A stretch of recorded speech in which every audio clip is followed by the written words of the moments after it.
우리가 모든 일의 결과를 미리 알 수 있다면 어떨까요?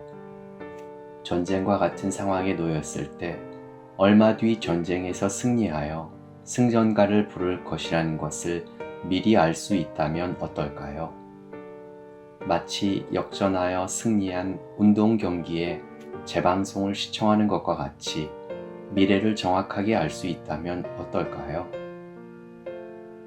만약 그렇다면 6규빗 한 뼘, 놋 5,000세겔, 철 600세겔, 이와 같은 숫자들은 아무 의미가 없을 것입니다. 그런데 생각해 봐야 할 것이 있습니다. 승리한 운동 경기의 정보는 쉽게 믿고 의심치 않으나 우리의 과거와 현재, 미래를 주관하시는 하나님의 약속은 쉽게 믿을 수 없다는 것입니다. 얼마 전 선지자 사무엘은 백성에게 선포했습니다. 너희는 이제 가만히 서서 여호와께서 너희 목전에서 행하시는 이 큰 일을 보라. 하나님은 그날에 우레와 비를 보내셔서 증거를 삼으셨습니다. 또한 두려워하지 말고 마음을 다하여 여호와를 섬기라고 명령하셨습니다. 이런 하나님의 약속의 선포를 믿었을까요? 만약 그렇다면 296cm의 키와 57kg의 갑옷, 6.8kg의 창날을 꼽은 배틀채 같은 창자루에 골리앗은 아무 의미가 없습니다. 그러나 이스라엘은 떨었습니다. 사울과 온 이스라엘이 놀라며 크게 두려워하였습니다. 하나님께서 함께 하신다는 명령을 알고 있었지만 승리한 운동 경기 소식을 믿는 것과 같은 믿음은 없었습니다. 믿음이 있던 사람조차 눈앞에 보이는 현실로 인해 하나님의 약속은 쉽게 잊혀지고 말게 됩니다. 성경에서 수많은 사례를 찾지 않더라도 인간은 누구나 공감할 수 있는 사실입니다.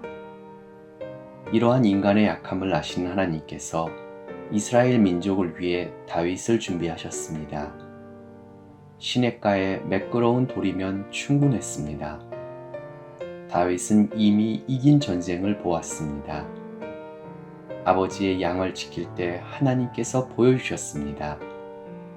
사자나 곰을 통해 미리 보게 하셨습니다.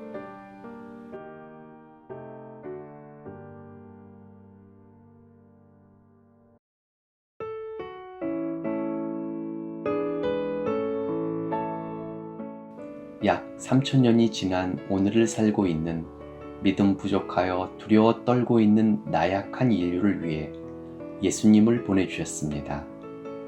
그리고 사자나 곰을 통한 약속보다 더 강력한 말씀의 약속을 우리에게 주셨습니다. 두려워 말고 믿기만 하라.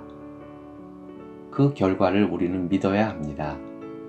눈앞의 공포로 인해 믿기 힘들다 하더라도 끝까지 붙들어야 합니다. 그리고 낙심하지 말고 오히려 기뻐해야 합니다. 거인 골리앗이 시냇가에 매끄러운 돌로 쓰러질 것을 알았다면 이스라엘 민족들은 그렇게 낙심하지 않았을 것입니다. 우리는 우리 삶의 결과를 알고 있습니다. 마치 이긴 경기의 재방송을 보는 것과 같은 인생입니다. 두려워 말고 믿기만 하라 채널에 우리의 마음을 맞추기만 하면 됩니다.